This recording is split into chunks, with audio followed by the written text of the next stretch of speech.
The announcements I have for today. And as Mr. Went mentioned, I did take the sermonette time today because the sermon's going to be a little longer. But it's not going to be a traditional sermon, although there will be scriptures and things like that. A number of weeks ago, had the opportunity to travel over to Zimbabwe and Malawi on a pastoral trip. And so I wanted to just give all of you an overview or a summary of that trip. Everybody online, I'm going to, well, not yet, but I will be sharing my screen, so you'll have all the pictures will come up when we get to them. So I'll bring those up in just a couple minutes, and then I'll leave my screen sharing up for you so you can enjoy those pictures without my head being in the way of the screen. So thanks for tuning in. You know, immediately after the gospel accounts in the New Testament, we see the establishment of the Church of God. And what we notice when we read through some of these accounts is there wasn't just a single isolated congregation just off by themselves, just doing their own thing, but rather they had what we might call a home office or a central location in Jerusalem. And then they had different congregations, multiple congregations throughout the known world. And we also see that Paul, the Apostle Paul, he set this example of traveling as what we might refer to as kind of like a senior pastor, visiting a lot of these congregations. And when he would go on these pastoral visits, he'd go there to instruct them. He'd go there to encourage them. Sometimes we know, like with the church in Corinth, he'd go there and he'd correct them where they were in error. But the reason for doing all of these trips was really to just provide general encouragement. Join me, if you will, over in the book of Acts. Acts chapter 15. Acts chapter 15, we know Acts 16, we get Luke writing from a first-hand account. The first 16 chapters of the book of Acts, we have Luke writing from a second-hand account, recounting some other people's stories.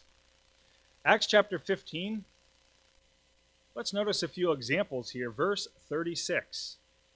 Acts 15, verse 36. Then after some days, Paul said to Barnabas, Let us now go back and visit our brethren in every city where we have preached the word of the Lord, and see how they are doing. Dropping down to verse 41, it says he went through Syria and Cilicia, strengthening the churches. Chapter 16, now we've got Luke along with the party. Verse 1 says, Then he came to Derbe and Lystra, and behold, a certain disciple was there named Timothy, the son of a certain Jewish woman who believed, but his father was Greek. Verse 4 and 5, And they went through the cities, and delivered to them the decrees to keep, which were determined by the apostles and elders at Jerusalem. So the churches were strengthened in the faith, and increased in number daily. So these are just a couple examples. There's many more in the book of Acts. But Paul did this to help the brethren understand. You guys aren't alone. You may feel like you're just a small congregation. In certain cases, remember the example of Lydia, just a few people, probably less than 10 gathering. But hey, you guys are not alone. You haven't been forgotten. And in fact, you're part of a very big family that God's in the process of creating. And we know Paul, he would also write letters, and he would send these letters around. We've got 14 of them in our Bibles, and however many were lost. Paul would go to Jerusalem. He would confer with the church headquarters, and then he would bring news back to the congregations. Sometimes he would bring congregational news back to church headquarters, and he would talk about the developments in the work and share inter-congregational updates. And so I want to just share a summary today of our 3-week trip to Zimbabwe and Malawi. I won't give you necessarily a day-by-day, every single event overview. I did that on my blog, so you can read that. But this will just be more of a summary and just some more finer details about what the trip consisted of. So, as most or some of you know, began here in Fargo and drove 25 hours back to Vermont. My lovely wife and our kids don't have any family here, and so it wouldn't have been fair to Megan to just leave her at home 2 kids and the dog. Good luck. So we went back to Vermont, and she stayed with my parents there. Now, after leaving Vermont, I got on an airplane with Lewis VanAusdle. He's the senior pastor for Malawi and Zimbabwe. He lives down in New York City. And we embarked on our very long journey over to Africa. So we had a 9.5-hour flight from JFK in New York City. And we flew over to Cote d'Ivoire on the western side of Africa. 2-hour layover, had another 6.5-hour flight, 7-hour flight over to Ethiopia. Ethiopia, we had a 12-hour layover. Then we had a 4.5-hour flight down to Zimbabwe. After we left Zimbabwe, another, I think it was 4-hour flight over to Malawi, and then reversed on the way back. So as we were flying out, we stayed overnight, of course, in Ethiopia, because on a 12-hour layover, I've done it. You don't want to just sleep on the benches at the airport. It's not very enjoyable. So let me just share my slides with you folks online, and let's see here.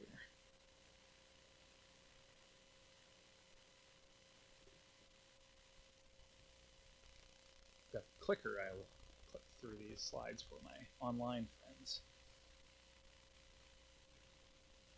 Okay, so we stayed at a very nice hotel, and it was free. We didn't have to pay for it. So if you have flights on Ethiopian Air longer than 8.5 hours, they say, well, we'll give you a free hotel. So we stayed at this beautiful hotel.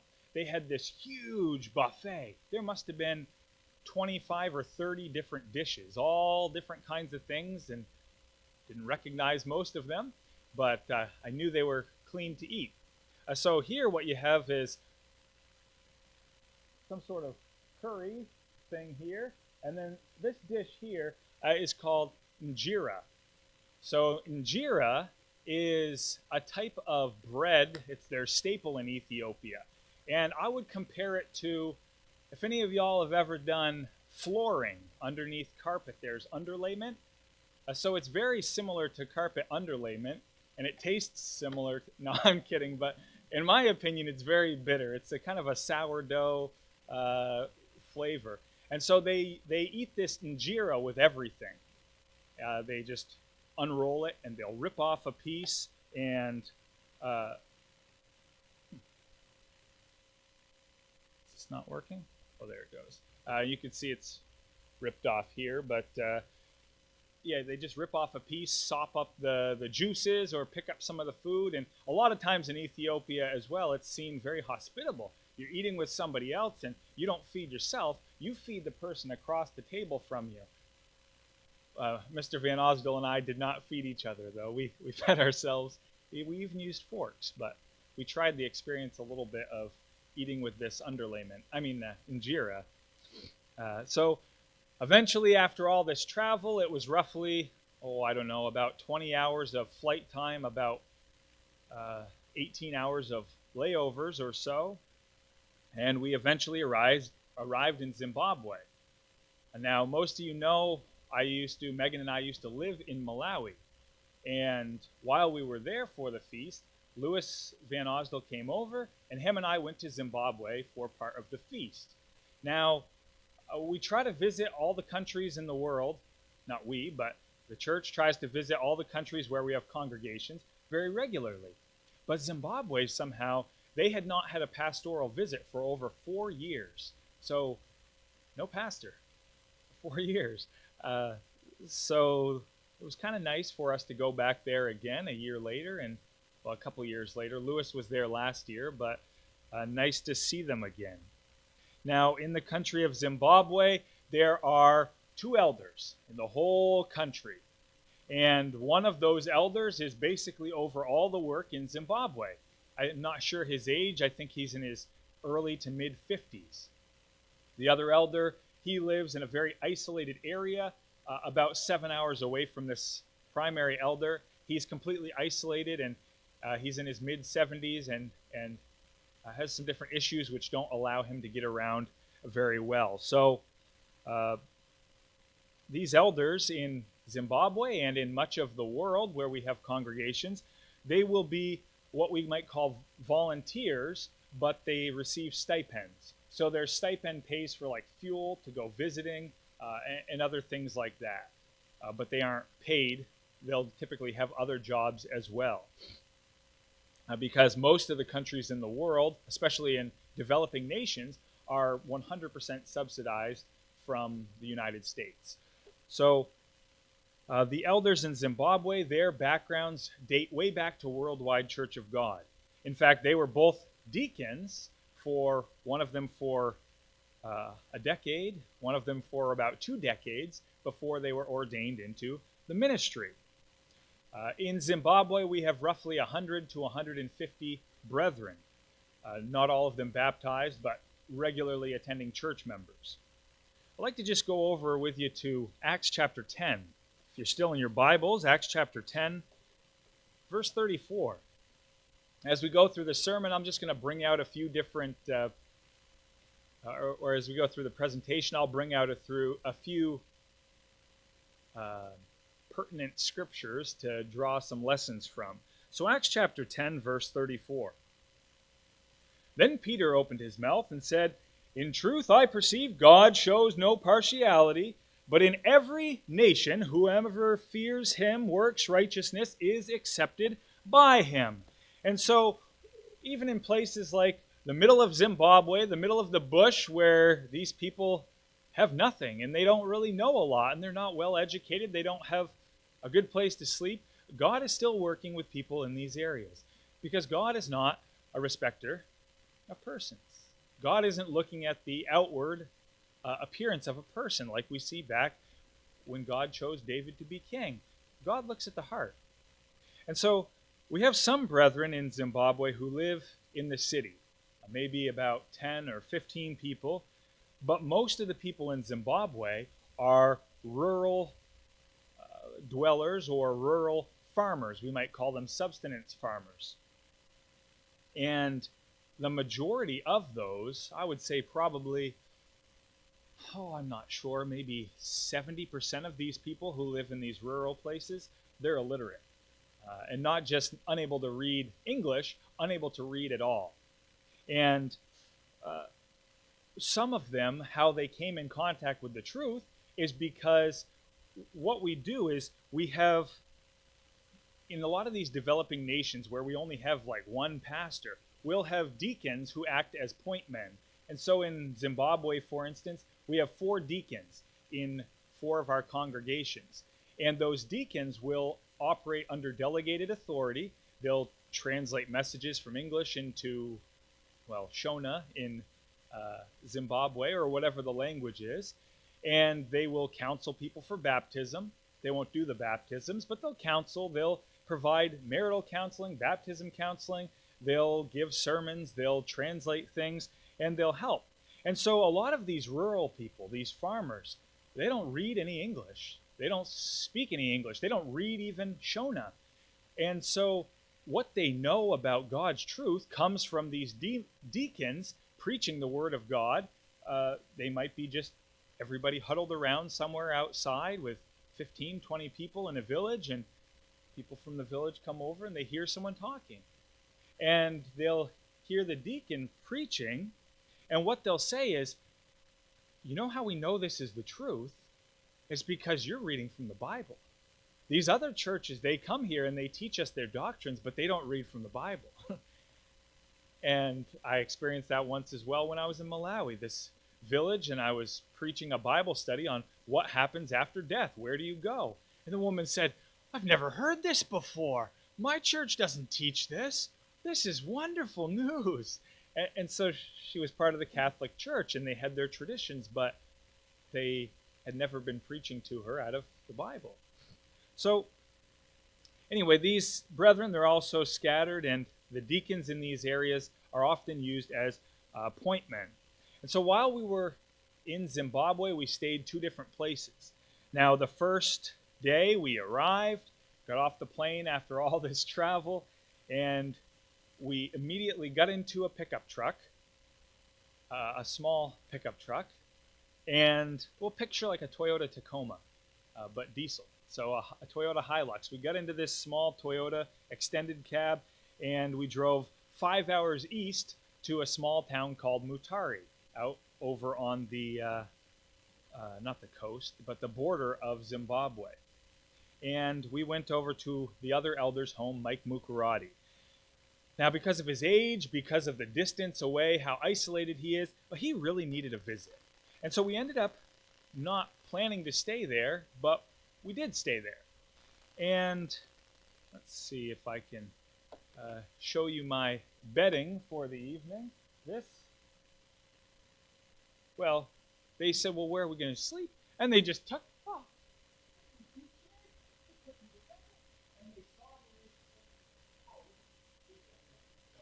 And so you can see there's a table here. It's just a wooden coffee. That's what I slept on when I first went to Zimbabwe. And, well, you may not have ever slept on a table, but you've touched one, and you know they're not entirely comfortable. So that's what we slept on. And, God, He's a merciful God. He always takes care of our needs. He always protects us. I think of the example in Matthew chapter 4, Luke chapter 4, when Jesus was fasting 40 days, 40 nights afterwards. It says he was hungry, as you can imagine. And Satan, the devil, came and he was tempting him. And he said, well, if you're really the Son of God, brought him up to the top of the temple. He said, throw yourself down. And you know what the scripture says. Angels won't let you dash your foot against the stone. Well, the angels will lift you up, lest you dash your foot against the stone. And Jesus said, it's written, you shall not tempt the Lord your God. And so what we take from that scripture is that God protects his people. Now, he's not going to protect me if I walk out into the middle of the interstate. He's going to let me get hit by a vehicle. But in situations that are out of my control, God will provide protection. Now, many times traveling in these different countries, we make it a point to go and we buy water that is in a bottle. We know it's safe. No mosquitoes have bred in it, and it is good for eating. We, in this scenario, just ended up eating and drinking what happened to be there. And I know where it came from. I've lived in Africa. I've seen how it was prepared. And God protected us. For 3 weeks, neither one of us got sick.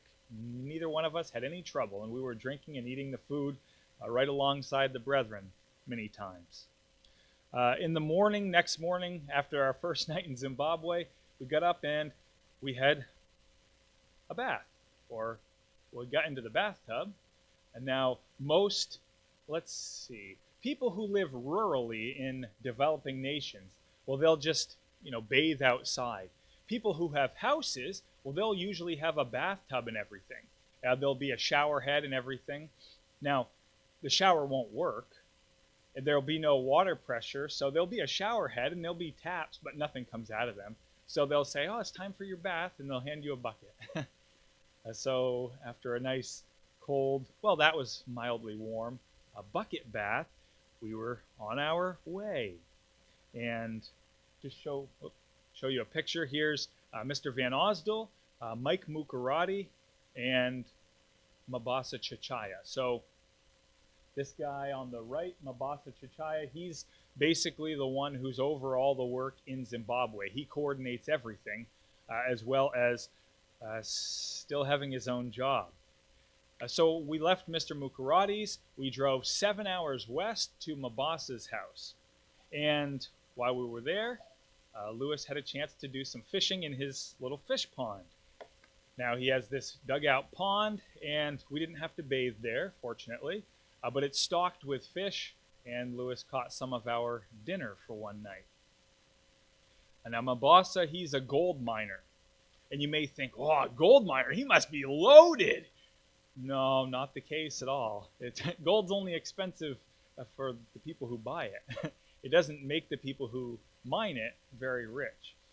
So there's just a lot of overhead and everything. So basically, if you look here, you see all these little contraptions here. These are pneumatic pumps, giant pneumatic air pumps. And all of these wooden structures, this, And then over here, all of the little wooden structures that all y'all can see on the screen here, those are all mine shafts.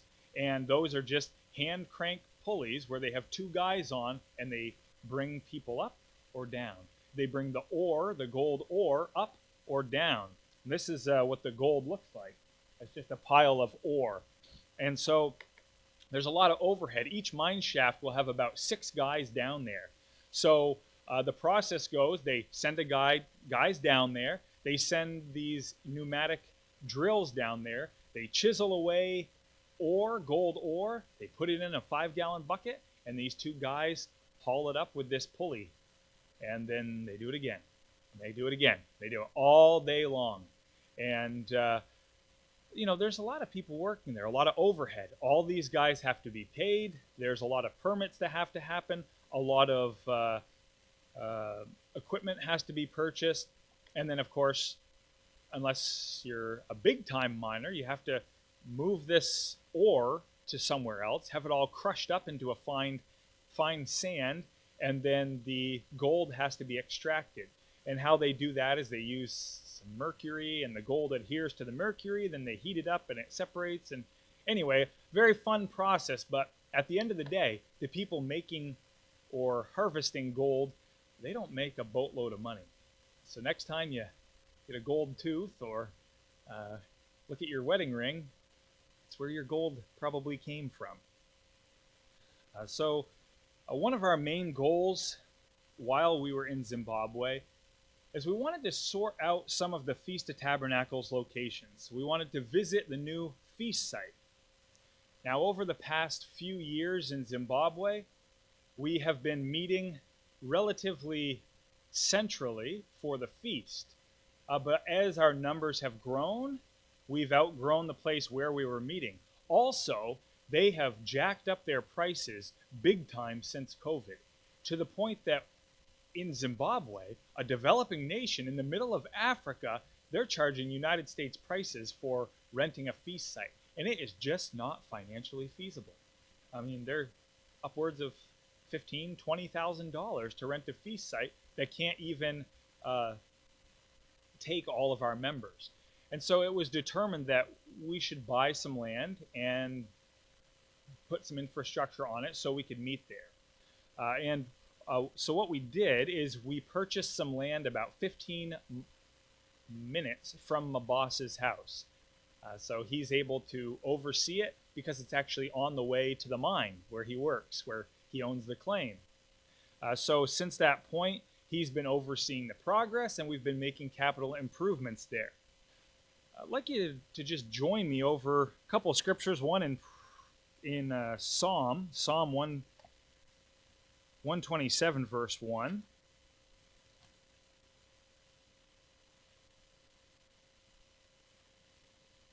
Psalm 127, verse 1. If you'll join me over there. Psalm 127, verse 1. In Psalm 127, verse 1, the psalmist writes, "Unless the Lord builds the house, they labor in vain who build it." I'd like to look at one other scripture in Proverbs 16, verse 3. Proverbs chapter 16 and verse 3.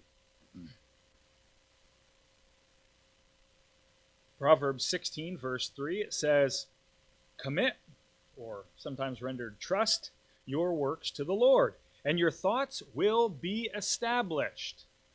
And so when we determined that there was a need for changes to be made in how we were observing the feast over there due to the financial constraints, we brought this issue before God. We petitioned him, and we asked him to make a space for us, to make a place for us in the land. We asked him for assistance, asked him for guidance, and God has since provided the funding. So the land was purchased. We've begun doing some developments. Now around United Youth Camp, July of this year, we did a borehole.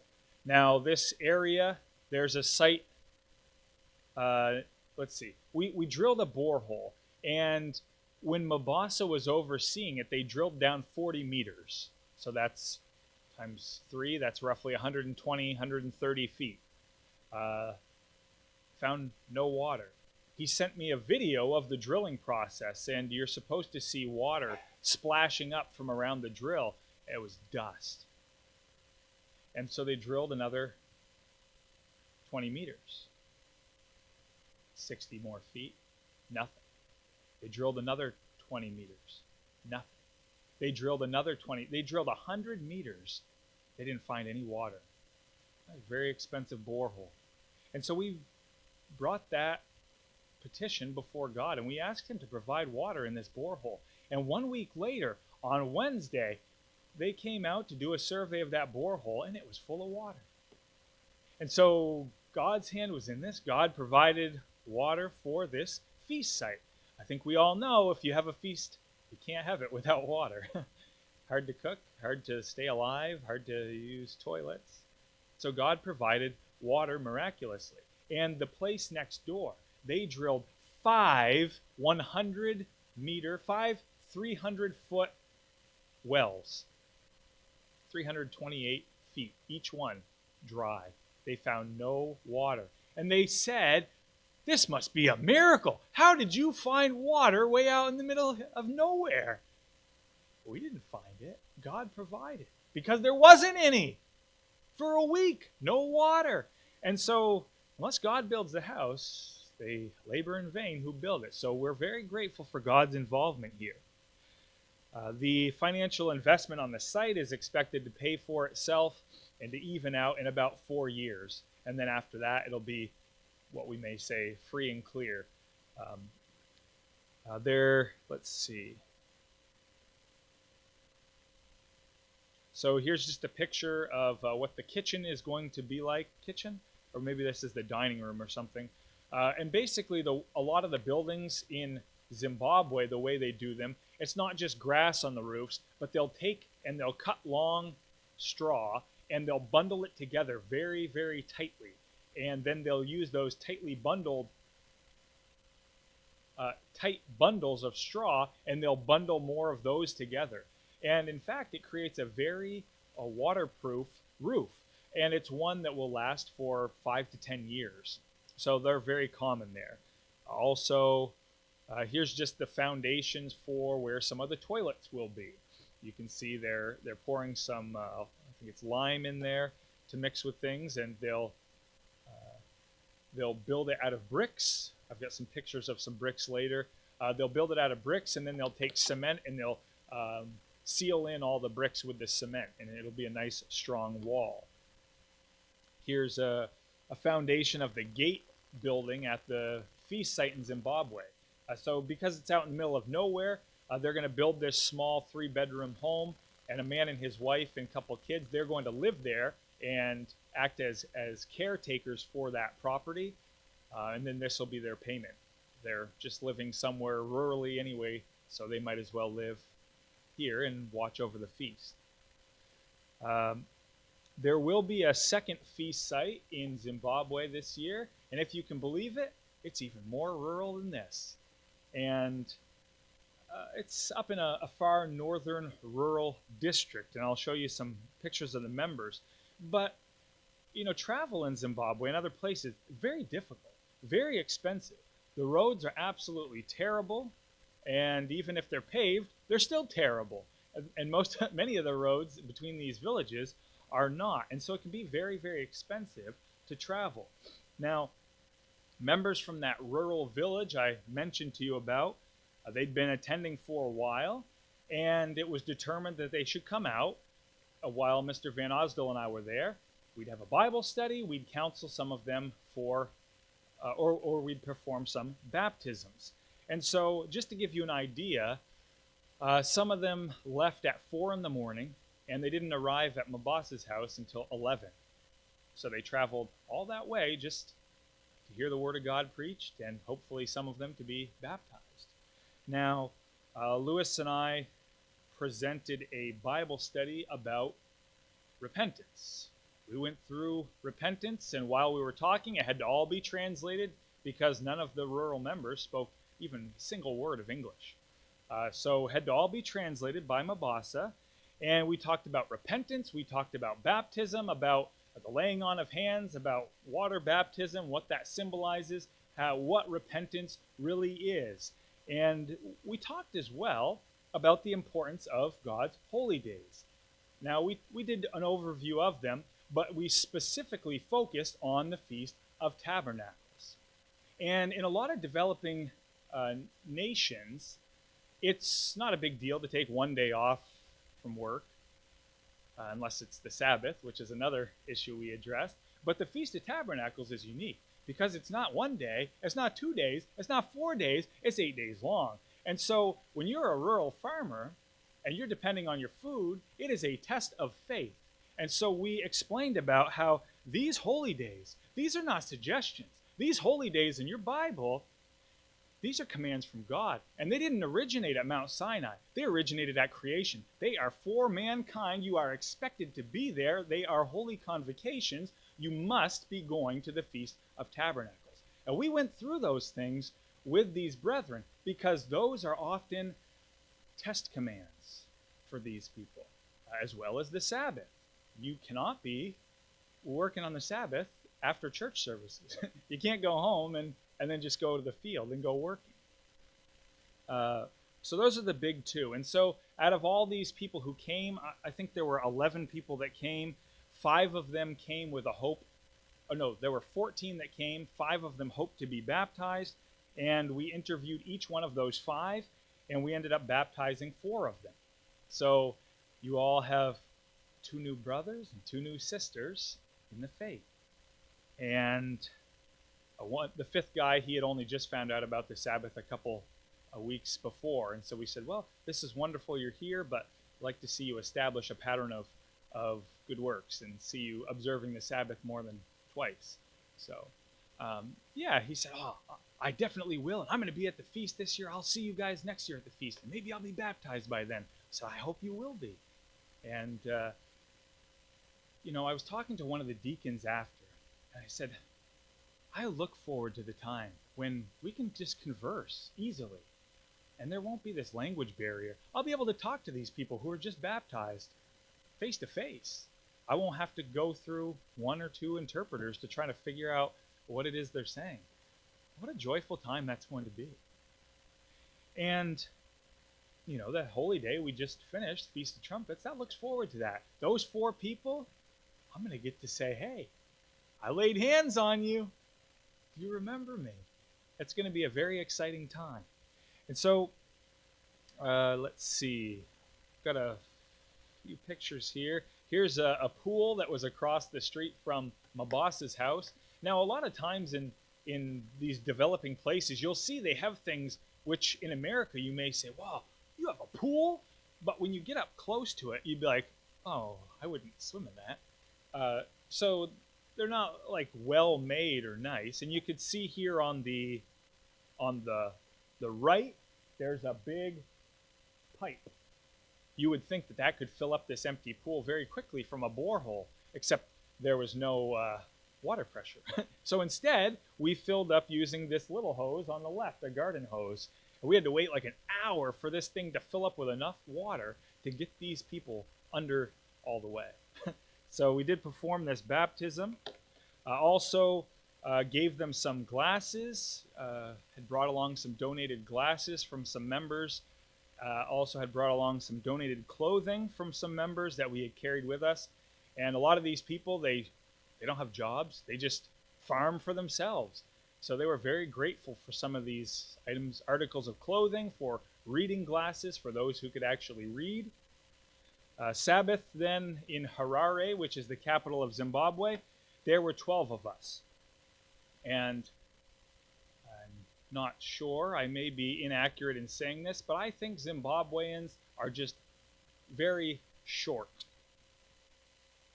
So it's not, this is the people who got met with us, but these are the people in Harare. And I think the Zimbabweans are short. It's not that I'm tall, so they're just much shorter than I am. So nice to meet with all these people there. In Harare, in the capital city of Zimbabwe, we have 4 young people who are in their mid-20s. Very encouraging. They're all baptized. They are all committed to God's ways. They observe the Sabbath. They observe the holy days, they tithe, and they're just all doing what they're supposed to be doing. So Lewis and I, we tried to encourage them. We said, hey, you should sign up to go to some of these good works programs where they have a youth camp over in wherever, South Africa. They have a youth camp in the Philippines or other countries. These are opportunities for you to get together with other young people of like minds. We want them to realize, hey, you're not alone. It's not just you, because that's often something we'll hear when we go to these different places. We hear it sometimes in America, hear it a lot in foreign countries. People will say, well, there's nobody in the church, so I've got to marry somebody outside the church. That's faulty reasoning. It's not up to you to provide a mate for you. If God wants you to be married, he's going to provide a mate for you, and he'll do it on his timeline, and he'll provide a happy, healthy marriage for you. We see that with Abraham. We knew many, not Abraham, I'm sorry, Isaac, right? Isaac and Rebekah. He said, I will provide for you. He trusted and had a great wife. Well, he also had her sister as well, but that's a different story. Anyway, let's see. Traveled to the airport, bought a little elephant, I suppose, for Madison. Some of you may have seen this on the blog. And she's into elephants now. So I picked up this elephant, and she was able to see it traveling around Africa, and she thought that was kind of fun. And when we got home, she named it. Guess what she named it? Purple Ellie. Very inventive at this age. So anyway, we flew from Zimbabwe over to Malawi. We got to the Harare airport sometime around 1 in the afternoon. Took us about 4.5 hours to fly to Lilongwe over in Malawi. Now, we arrived in Lilongwe. We got to the airport, we get up to the desk, and Mr. VanAusdle did not have his yellow fever vaccination card.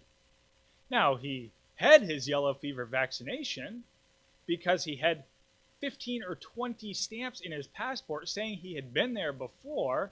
So obviously, if they had let him in, he would have had to have had it. But they said, my friend, we'll let you in, but I'm very hungry for lunch. What can you do for me?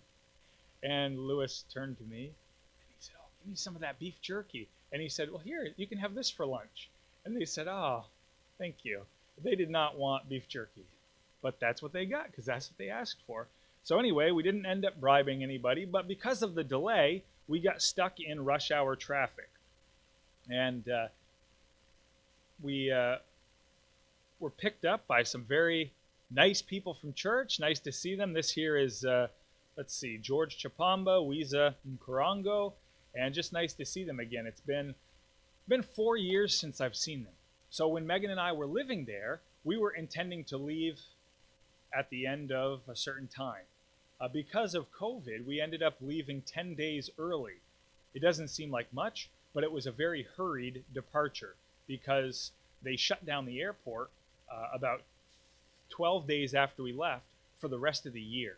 So we wouldn't have been able to get out. God provided us a way to leave the country safely. And so it was just nice to have some time back with these people and to see them again. Also nice to have one of my favorite drinks, Ginger Yes. Has 2 S's on it. That's because when you drink it, you say, yes. It's like drinking a root of ginger, which if you don't like ginger, you'd probably say no. But it's a delicious drink, comes from Zambia, sold in Malawi. Anyways, so after long day, didn't get back to Lilongwe till 6 at night. Then we sat in rush hour traffic for hours. I mean, to go half an hour, we sat there for 2.5 hours or more. And we got to the church hall well after dark. And after all this traveling, we ended up staying there until, oh man, it must have been 9:30 at night, just discussing some very important personnel issues and some other matters. So we arrived finally that evening after getting to Malawi sometime around 11 p.m. And we were staying at the Chapamba's home. So Cephas Chapamba, he is the elder over there now. One of three elders in Malawi. Kefis Chipamba is a doctor. He has a clinic, and he's about an hour and a half west of Lilongwe. I've got a map I'll show you in a few minutes here. Now, there are three elders in Malawi. Two serve in the central region. One serves down south. We have three congregations in Malawi, two in the center, about an hour and a half apart, and one 5-6 hours south of there. So back in 2018 or so, the church purchased some land out in the middle of nowhere near Kefis Chipamba. And they purchased it to have a feast site. And they had a feast there, and just a handful of people, a couple, 5, 10 people there for the feast. No, more than that, 15 people for the feast, 15, 20. And so way out in the middle of nowhere, I mean, picture going down 94, where you've got 20 miles on either side of field, and then picture yourself just walking 10 miles to the left, and then have a bunch of trees around you. And you're just out in the middle of a field. That's where this feast site is. And so they bought some land, and they erected these bamboo shelters. And so on every day of the feast, these people who lived in a nearby village, they would go and they'd walk by this thing, and they'd be like, what are these weirdos doing? It's 90 degrees outside. They're dressed up in suits in the middle of a field, sitting under a bamboo hut, listening to this guy talk.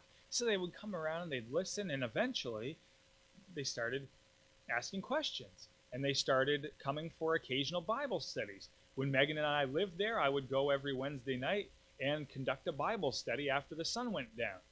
And eventually it came to the point where we started having Sabbath services. And then I counseled 8 people for baptism, and the elder from Zambia came over, baptized, and got 8 brethren there who are baptized, and about 35 others who regularly attend. So this is a place called Nkwazi. And Nkwazi is very similar to those rural farmers that I was talking about in Zimbabwe. Now, most of them don't read or write or anything like that. We conducted a Bible study while we were there about just what it means to be a member of the Church of God. Kefis, Mr. Chipamba, he said, well, could you give a Bible study about this? What does it mean to be a member of God's church? It means that when you go to church, you're the same person when you leave church that you were when you were at church. You're genuine. You're not just putting on a show or, coming to church. Yes, I'm dressed up, and then I immediately leave and go to the nearby bar and get hammered, which alcoholism is a big problem in a lot of these countries. You are to set an example. You're a light to the world. You are supposed to be an ambassador for Jesus Christ and his coming kingdom. You're supposed to, when you get married, love your wife and don't have a second wife and a third wife and a fourth wife. You get married and you have one wife. Why? Because that is the marital relationship God implemented at creation. Man and his wife, singular. That's a big issue in many, many, many different parts of Africa. Also in Utah, I guess, but we don't have to deal with that too much here in America. But in the Church of God anyway. But, one wife. Don't go get drunk. Prepare for the Feast of Tabernacles because you're supposed to be there. Don't wait till the last minute and then say, oh, well, I guess I don't have any money to go. It's next week. Well, it's because you waited until now. Prepare for the feast. You're supposed to be a member of God's church. Do these things. This is what's expected. So we gave this Bible study, and it was supposed to be relatively short, but it ended up going on for closer to 2 hours, hour and a half or so, 2 hours. People just kept asking questions. So similarly, about half of those people there are illiterate. And some of the strongest men in the faith here are strong, not because they had a deacon there teaching them, but because their wives could read, and they would read them the Bible every night at home. So we have 2 guys there I counseled for baptism that understand God's way of life, and it's because their wives read to them, and their wives taught them every night. So that's kind of cool to see that. And it was really neat to see after 4 years they're still there. There was 2 people that I had counseled that had been baptized that they weren't still there because they had a second wife and they had left. They abandoned their first wife. So not just did they get a second wife and have both, they just left their first one and went somewhere else. So just leaving their responsibilities. But those things happen everywhere, I suppose. But a lot of big improvements. So you can see here in this picture, where are we here? In this picture, well, I guess I don't have to use that. There's a wall. And you can see there's a floor. Now, back in 2019, when Megan and I were there, it was dirt. And we were able, God used us to erect this pavilion, but it was just a dirt floor with pipes for the pillars and then the roof. But now God has provided funding where it's had concrete floor. It's had walls. Now the brethren are hopeful. They're hopeful that somehow they'll have funding so that they can put windows in so they will not have to clean the floor every Sabbath because it's very dusty. You know, the wind just blows the dirt in. Also, they're hopeful to have the windows and a door put in so they can just leave all that stuff in there. Because right now they have to, pick up all their chairs, 40 chairs or so, and they carry them to a building that's, it's not too far. It's probably over by the interstate, but that's where they carry all the chairs every Saturday, every Bible study, pick them all up, carry them over there, lock it in a shed. So if funding comes for windows and doors, then they'll be able to just lock it. So that's what they're looking forward to, but it was kind of fun to see all these improvements. And just another shot here of the hall. So wonderful to see all of that. Let's see. Now there are, I don't know, I think I missed a slide here. There it is. That's the one I wanted to show. So when Megan and I were there 4 years ago, this was flat. Because in this place, you want to cook something, you use charcoal. How do you get charcoal? You cut down every single tree within eyesight and you burn it. And so when we lived there, this was all just flat, nothing, arid, grasses.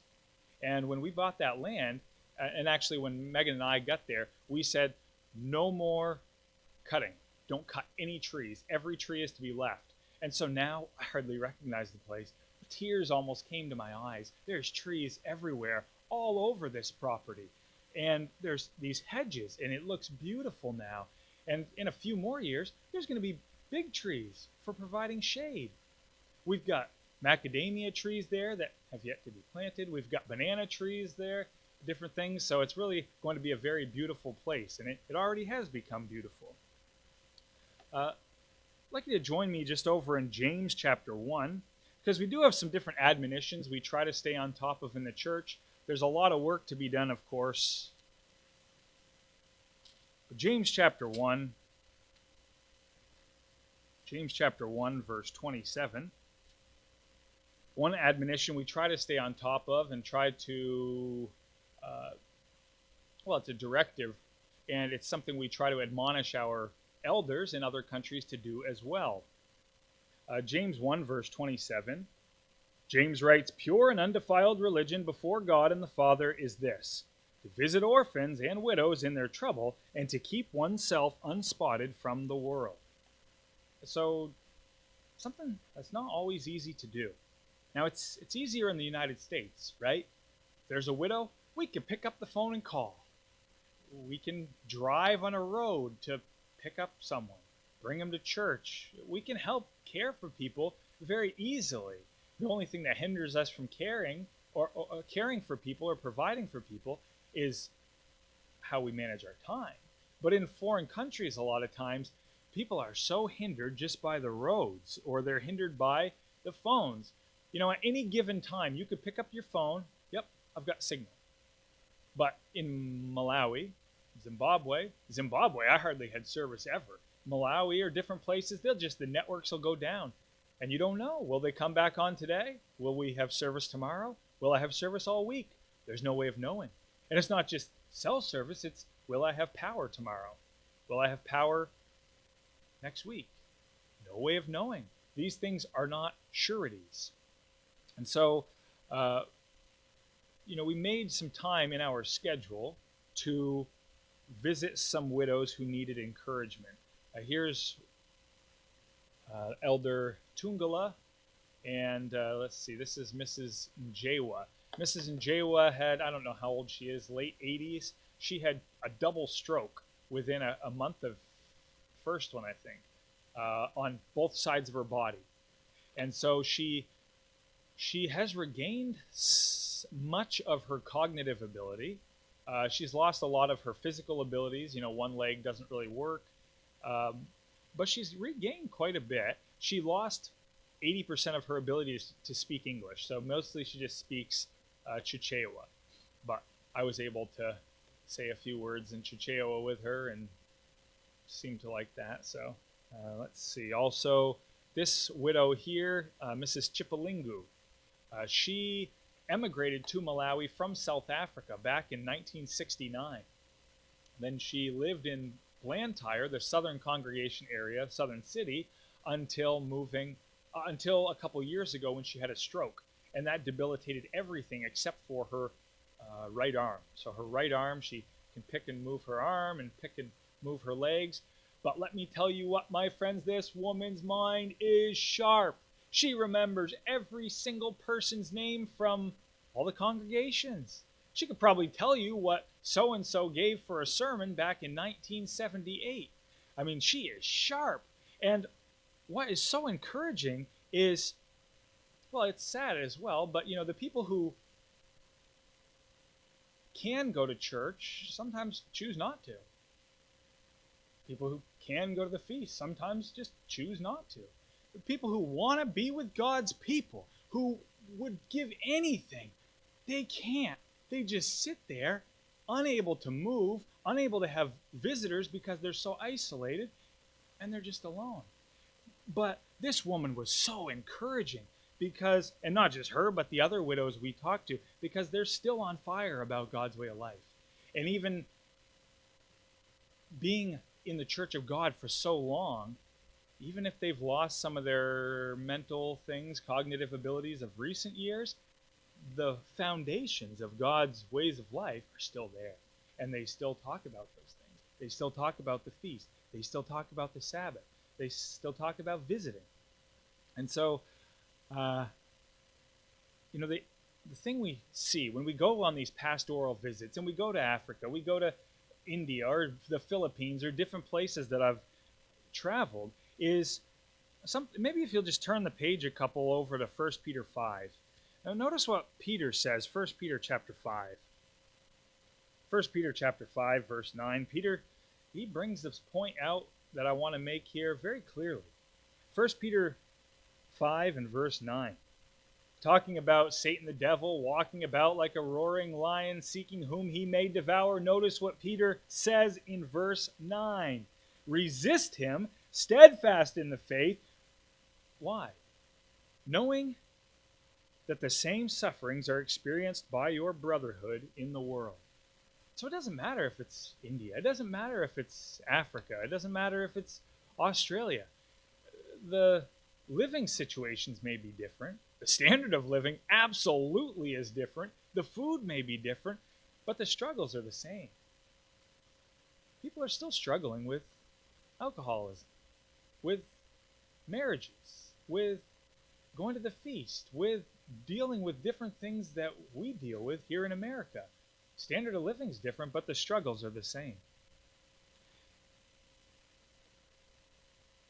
We went to visit not just widows, we also visited these people. This was, let's see, Njewa. No, that's the last woman. Who's that? Well, the name has escaped me. But anyway, this is Francis and his Nyalubwe. Francis and Jesse Nyalubwe. So they live out in this rural village, and it took us 2.5 hours to get there. We drove 20 miles. 2.5 hours. And that's because the road conditions were like driving down a creek bed.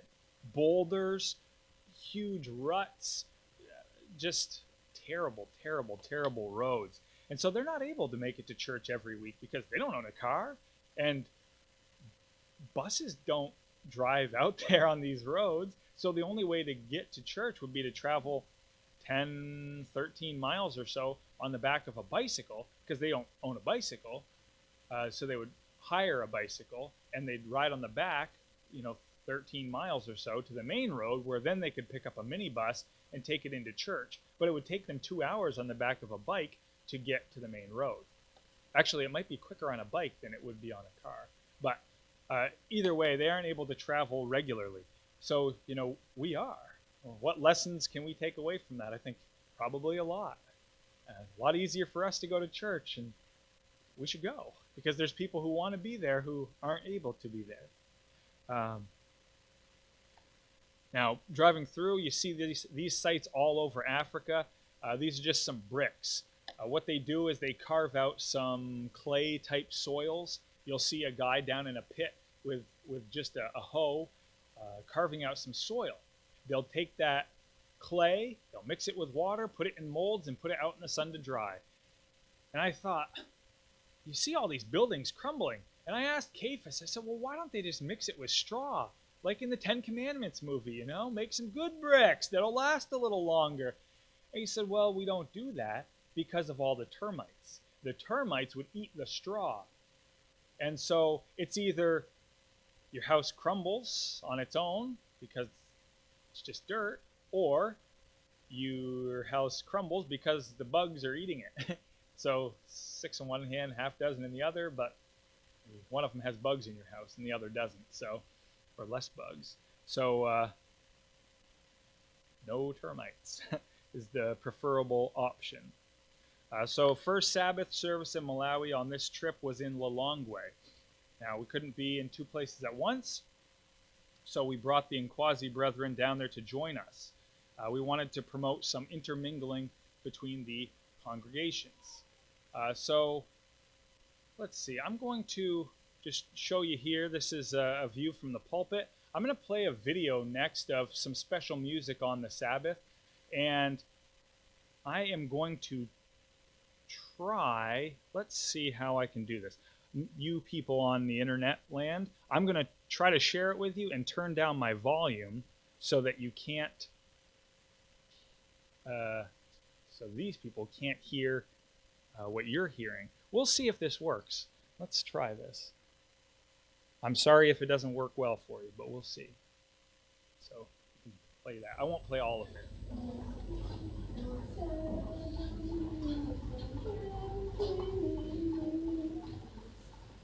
Mose atamenya tankwe kawili, Mulungu nakwera naye papiri, namuonesa dziko lake nani, nati sugalo wamo.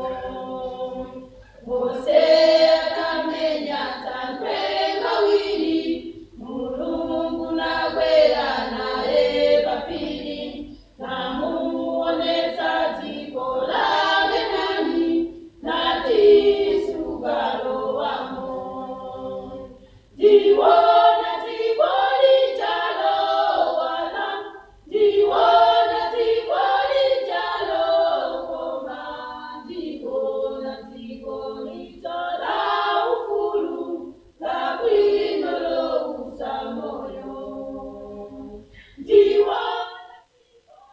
That's just a taste of it. I won't go through 3 minutes of the song, but they're singing about, let's see, Mufumu is God, Yesu Christu is Jesus Christ. So they're just singing about God's mercy, I think, is what that song is about.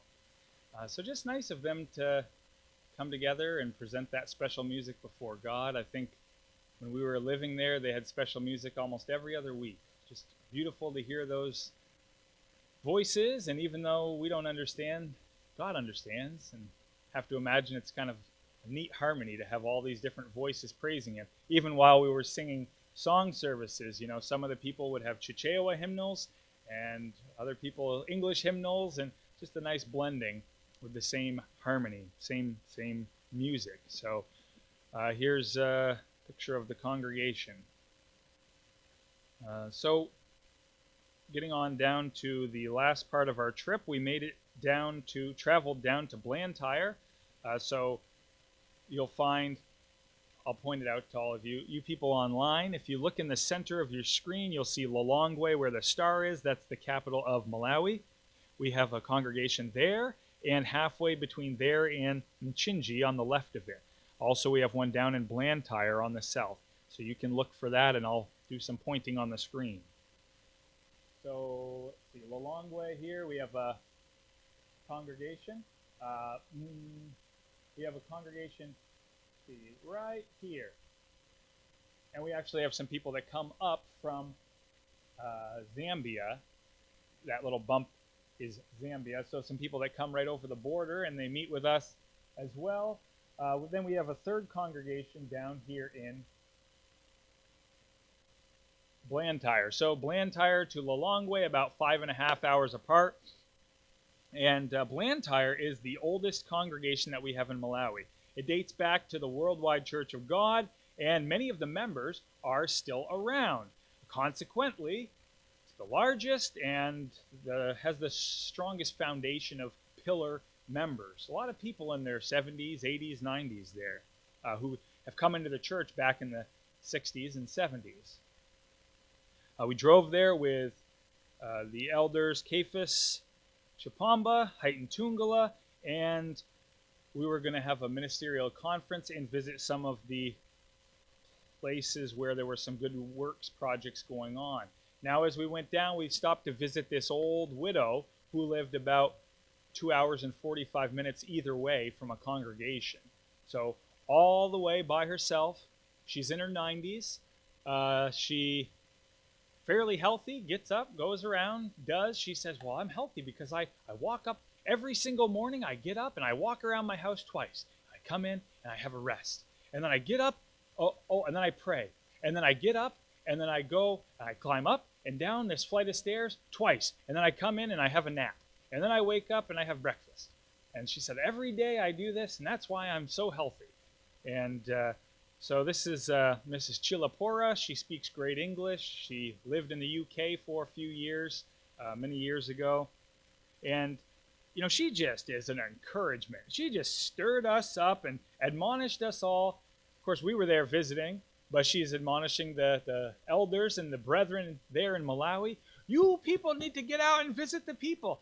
People need to... I haven't seen anybody in months, and we need to have people going around visiting. And this Spitfire little lady, she's only this tall, very short, and just full of vim and vigor.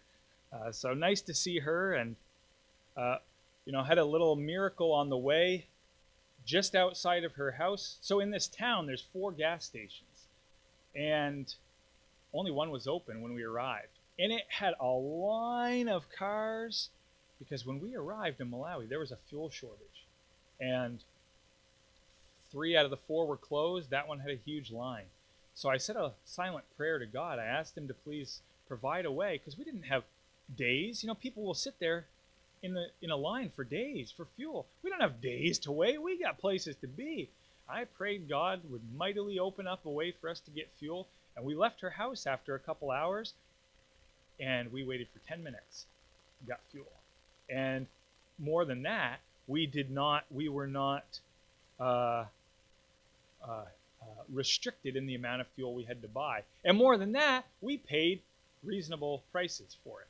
Because just the previous week, we had to buy some bootleg gasoline from over the border in Zambia. And they were charging us $10 a gallon. So it was great to get it at the going rate of $4 a gallon or whatever it is here, and not at nighttime out behind a mud hut somewhere. So let's see. So when we were in Blantyre, we visited a Bible study group where the Good Works projects were ongoing. We have roughly 30 people who are being led there by the village headman. So each small village, a village will have something like about 200 people. And then over the headman, then you'll have another headman who will be over a group of headmen. Then you'll have a traditional authority who will be over all the middle headmen. So these differing levels of authority. Now, this is one of the things. So Hurricane Freddie came and it hit Malawi. Malawi. Oh, here's Mozambique, and here is Malawi. And so Mozambique's on the coast. Freddie hit the coast of Mozambique, and it hit the bottom tip of Malawi. And in this particular area of Zomba, it wasn't so much the rains or the wind that hit stuff, but it was the groundwater that seeped up, and it undermined all the foundations. And with dirt floors, things just collapsed. And so this little shelter where they had been meeting, it had collapsed. And now Good Works has provided funding for this, where we replaced the floor with concrete. We replaced the grass roof with tin, and instead of just bricks, now bricks with concrete encasing them. So this man in the corner, Mr. Namatapanya, he's the head man there. He's also the one, he's being considered right now for ordination as a deacon as well. Then the man sitting next to him,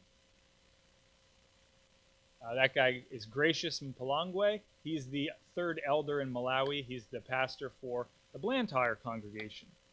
So let's see. This is the Namatapanya family. They live right there. And this little kid here in the front row, you see him smiling with his little collar up on his shirt. So they don't have a lot. They put on their best for us to come visit them. This is the best stuff they own. And that little kid in the corner, when I said, we want to take a picture of you guys for my blog, for the work that Good Works is doing. You see some of the donated concrete there. This kid booked it. He ran to that house behind them, and he yelled something in Chichewa, and someone threw him this shirt out the window. And so he just put it on, and he was so excited to wear this this nice shirt. So you can see it's filthy, stained, but the nicest thing the lad owns. And I don't think it has all the buttons either, but just real nice to see them, nice, humble people there. So I did build some different things there. We also worked on some latrines. Now, we don't think anything of it. We got bathrooms out here, and you just use them, and that's it. But a lot of places, even where they have homes, instead of just huts, if they have a nice home, a lot of times they'll just have an outside pit latrine. Now, way out in rural nowhere, it'll just be a square with a little labyrinth entrance. One person, it's only this high, so you squat down and you do your business in the ground. It's just a pit. And this is a pit latrine. And before, when all of this water from Hurricane Freddie saturated the soil, it caused it to implode on itself, which you think, well, no big deal, but that's a lot of work to dig a 10-foot pit. And so what we're doing with Good Works now is we're lining it with bricks. And then on top of the bricks, I don't have a picture. I have on my blog a picture, but we'll put a concrete slab over it so it won't fall in, it won't implode, which means people will be able to just go to the bathroom. And it sounds like such a fundamental thing here, but what would you do if you didn't have a bathroom or you had to go dig a pit before you went every time? So this is a huge blessing to be able to have the materials to build this. And these are people who, they don't have jobs. They farm, they make food for themselves, and buy bricks and concrete. That costs money. And not only does it cost money, it's coming from an hour away by pickup truck on terrible roads by Dan Ringo, who I'll show you a picture of in a little bit. So just by a volunteer. So this pit is probably 25 feet down there, and so we've hired a guy to build this thing. This is half of a house. The other half fell because the little foundation of bricks, it just collapsed because of all that groundwater from Hurricane Freddie. You can see on the right side of this picture the remains. That's all that's left.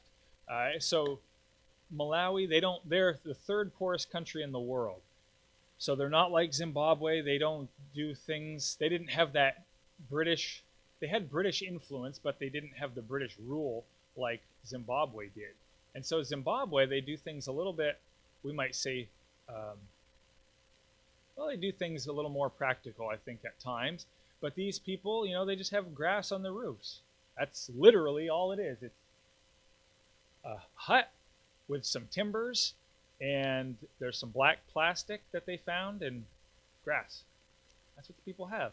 So with good works, when we replace these, we don't just help them rebuild that. We will build a house like this, then we'll enclose it with concrete. We'll put a concrete floor, and we'll put timbers up. But like in that first picture, we don't have to go back. Don't worry, Seth. The first picture, there's tin. So we'll put tin on the roofs. So not a huge investment, not a huge change, but a huge change for them. Let's see. So if you've ever donated to Good Works or considered it, these are some of the things the money goes towards. Also, all their crops, 75% of their crops were damaged, everything except for pigeon peas. So we did provide famine relief, food relief this year for this growing season. Next year, they'll be on their own again, but that's what some of the money goes towards, things like that. So we'll replace mud floors with concrete, grass roofs with tin, etc., stuff like that. So I'd like to just look at a scripture over in Genesis chapter 12. So one of the greatest mysteries in our Bible is found in Genesis chapter 12. Genesis chapter 12, this is one of the biggest mysteries to mankind today. 8 billion people in the world, and most people do not understand this mystery. Genesis chapter 12, verse 1 through 3. Now the Lord had said to Abram, "Get out of your country, from your family, from your father's house, to a land I will show you. I will make you a great nation. I will bless you and make your name great. You shall be a blessing. I will bless those who bless you. I will curse him who curses you. And in you all the families of the earth shall be blessed." The vast majority of mankind, even of Christianity, does not understand there are two blessings being mentioned here. There is a physical blessing. I will make you a great nation. There is a spiritual blessing. In you all the families of the earth shall be blessed, alluding to the coming of Jesus Christ. Spiritual blessings not limited by race, not limited by the color of skin, not limited by gender. Physical blessings, birthright promises of physical blessings were given to the physical seed of Abraham. The nations descended from the 12 tribes of Israel. And so it's because of God's promises to his servant Abraham that the United States, that Canada, that Australia, that others are experiencing or are able to experience these different blessings. So when we go and we're able to do these different works in Africa, in the middle of Zimbabwe, in the middle of wherever, Malawi, and help these people, we have to remember, yes, we are helping with this. We are helping with this great work, but we are merely instruments in God's hands. We're tools. God has blessed us so that we can bless other people. Fortunately, this nation largely refuses to acknowledge the living God, and so we know these blessings aren't going to last forever. And when we go to these places, we try to tell the people, we can help you. We do have subsidy, but you need to have a backup plan prepared in case there's no subsidy. Because you're going to church, and the brethren going to church should not be contingent on whether there's money coming from the United States. It has to be contingent on because there's people who believe that there is a God and he's going to do what he says he's going to do. That's why you go to church, not because there's money. And so we do have to talk about these things. And in fact, the next day we spent in a ministerial conference with, Cephas and Patricia Chapamba on the left, Loni and Gracious and Palangwe in the middle, Heighton Tungala, Lewis VanAusdle, obviously myself taking a picture. So these men, they're sound in the faith, but they haven't had any formal training when it comes to pastoring, to counseling, to visiting, to planning and organizing and conflict resolution beyond just life experiences. So Lewis presented a number of topics. I spoke about the structure of authority within the Church of God. I talked about the pattern of organization that we use in United. The elders from the north, from Lilongwe, from Nkwazi, they departed the next day after we had a special dinner together. So this is what a typical dinner, these type of places might look like. I ordered chicken. This is not a chicken. This is someone else's dish from a different time. This is fish. When you order fish in Malawi, it is not a slab of delicious fish. You get a face looking at you on your plate with all of the bones and scales and skin. And in fact, this fish, they say, well, you eat the cheeks. That's the best part. It's the most tender. Like, you eat the cheeks. I'm not eating that thing. So gross.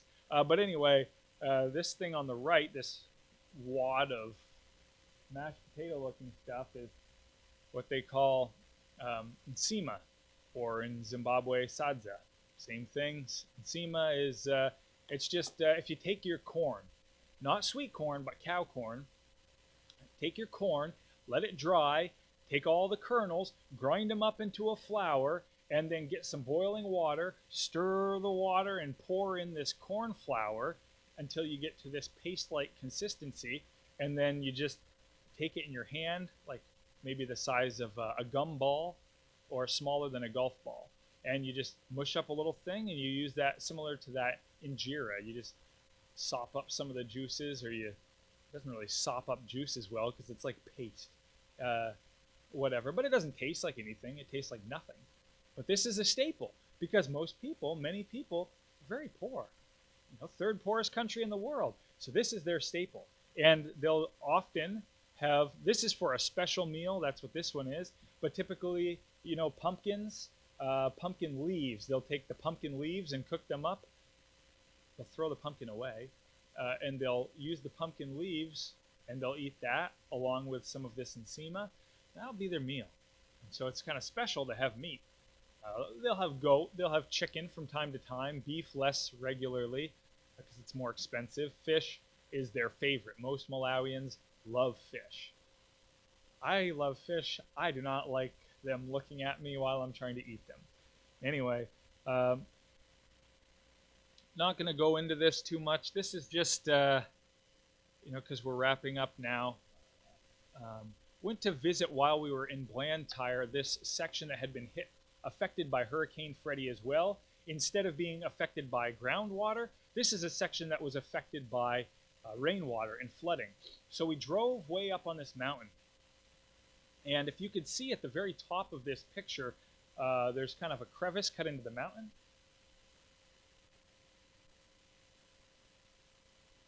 All these boulders were up there.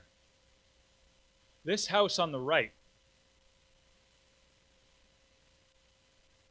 about 12 inches from a boulder, there was a man standing out there, and he talked to us. He explained while we were there, and he said, I heard this noise, midnight, and the waters were flooding, and I went back inside, and I was just praying, and he said, all of a sudden, I heard this rushing noise, and I heard screaming, and I went outside, and this all used to be a village. That used to be all houses. Now it's nothing. He said 112 people gone in seconds. He said, so I worked. I found a few people that were to the right of this picture that were on higher ground. And we went out there and we were working in the rain. We worked for hours until 6 in the morning. We managed to save 5 people alive. Out of that 112 people in that village, 5 people lived. So all these rocks they're still picking blankets, toys, house parts out from under that. That all came from the top of the mountain. So just incredible devastation there. We had Sabbath services here in Blantyre, And it was just wonderful to see after services. This is a picture from 2 hours after services when people just, there's this one guy up here playing a guitar, and we just started singing some hymns, and all these other people came together, and there's still 30 other people, other places, 40 other people, other places at this hall. This is just the ones that wanted to sing. And so just wanted to be together, just happy to be there. I think church was at, I don't know why I keep looking at Megan. She has no idea. I don't know what time church was at, but church services ended around 4:30 or so, and we didn't get home until sunset after dropping people off. So very nice to be together. Let's see. Oh, here's a bus ride of everybody getting, well, some of the brethren getting dropped off the bus. Some of the people travel an hour by minibus, by bicycle and everything just to get to a central meeting location so they can get picked up by a bus and then brought to church services. 15 minutes. So this is us bringing them back, and you see mouths open and people doing all these things. They're hooting and hollering, whatever they're saying here. Woo! That's what they're doing. So let's see. I have a scripture here, but I don't know what it says. Let me see if we are going to turn there or not. Oh, I'll just read it for you. Psalm 133, verse 1, it says, "Behold, how good and how pleasant it is for brethren to dwell together in unity." So these brethren, they've got it tough. Third poorest country in the world, not sure about their food, not sure about their electricity, not sure about their cell phones, not sure about their health. But on the Sabbath, at least in this congregation, these people are glad to be together. They show up very early. They stay very late because they know this is the best thing that's going to happen to me all week. Everything else is tough. Everything else is hard. I've got nothing to look forward to. Yeah, there's things to look forward to, but this is the best thing I'm going to have all week. And so they are just glad to be together. And, you know, it is time consumptive to go to church, especially for these people. It requires great sacrifice. They might, some of the brethren only go, well, some of these brethren go every week, and it costs them a full day's wage to go to church via public transportation. That's pretty crazy if you think about it. Some of them, it costs them 2 days' wages, and they only go every other week or so.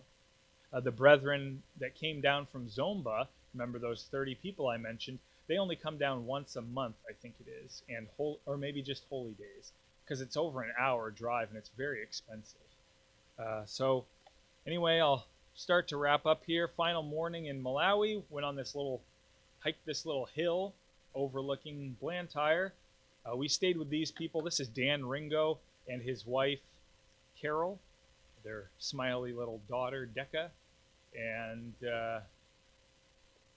she'd only seen a white person one other time. And let me tell you what, she didn't love it at first. She screamed. Oh, man. They said, "Oh, Decca, go to Nikki." And they handed her to me, and she went, "Ah!" But by the end of our stay at the Ringo's house, she loved me and just wanted to play. So very nice. But they were nice to be with them. So let's see. Went to the airport, flew back to Ethiopia. Another 12-hour layover in Ethiopia. This time we did not get to stay at the nice hotel. This time, that hotel must have been full. And I knew that because we left the airport, we took our hotel voucher, and instead of getting on the nice big, coach tour bus thing, we got on a minibus. And I said, "Oh, this isn't good." And, well, the good thing is, though, I met a guy on the bus named Moses. He didn't part the sea or anything, but he was talking about how he was a health worker, and he lived part of the year in South Sudan. Then he lived the other part of the year back in Malawi, where he had a family. And he was talking about it's so terrible in South Sudan, just the living conditions, because the people who run that country, he was saying they are corrupt. The government leaders, they are terrible. They just take the money, they put it in their pockets. Red Cross sends bags of grain, other things like that, and by the time it reaches where it's intended to go, there's only a small portion of it left. And he said, this greed is awful. And I took the chance to say, yeah, but Moses, there's a coming time when Jesus Christ is going to come, and he's going to put an end to all this corruption. He's going to put an end to this greed. He's going to establish a kingdom that's not ever going to fail. And we see that all these government leaders that are going opposite of God's way, he's going to put down. Jesus Christ is going to return. He's going to put his foot down on the Mount of Olives, and he is going to reign with the saints, and he is going to show people how they can have a prosperous life, how they can be happy, how they can really, truly be at peace. Because, my friends, Sudan, South Sudan, they've been at war for years. For what, the past 2 decades? And even the past 10 years is when they've become their own separate countries, but they're still at war. And people are killing people left and right every day. But it's not going to be like that. And that's why we so look forward to what? Feast of Trumpets. Jesus Christ returns, brings with him resurrected saints, Day of Atonement. Satan's put away. He's not going to be negatively impacting or influencing all these people. Then the Feast of Tabernacles, 1,000 years where all these people who live in the middle of nowhere, the middle of South Sudan, whoever is still alive after the plagues and the terrible end time events, they're going to enter into this 1,000 years and they're going to experience peace. They're going to have a chance to know what it's like to have a ruler who loves them, who has their best interests at heart. And that is something that I had an opportunity to explain to Moses while we were on the bus. And then we rode to the hotel, and it was the worst hotel. Not the worst, it was a great hotel compared to some, but it was terrible compared to the first one. And but it did have a warm shower, so that's good. Let's see. You know what it is? These are on the way back, my last plane ride, where you could just, you want to take the pilot down, all you have to do is reach out and grab him. So just a small plane ride back from where is this? Boston to Lebanon, New Hampshire. So long. Why is this doing this? These new technology. It must have heard me say Siri. So anyway, long trip back to the United States, 20 hours of flight, 18 hours of layovers, another 6 or 7 hours of layover once I got to the U.S., and then 2 hours of flight back to New England, and then that afternoon, 25 hours back to Fargo. So long journey, hard to be away from home, but it's not regular. It's not like I'm leaving every couple weeks and going away for long periods of time. I tell Megan, it's not like it's the 1800s and Teddy Roosevelt would be gone for 6, 7, 8 months at a time. It was only 3 weeks. So I know there is balance, of course. We, on one hand, we're told, hate your father, your mother, your brother, your sister, your child. On the other hand, you have a responsibility. Love your wife. Train your children up in the way they're supposed to go. A man has a responsibility to provide for his household. And so we couple all these things together with the instruction to preach the gospel to every creature. So this is just, I'll say, short overview of a 3-week trip.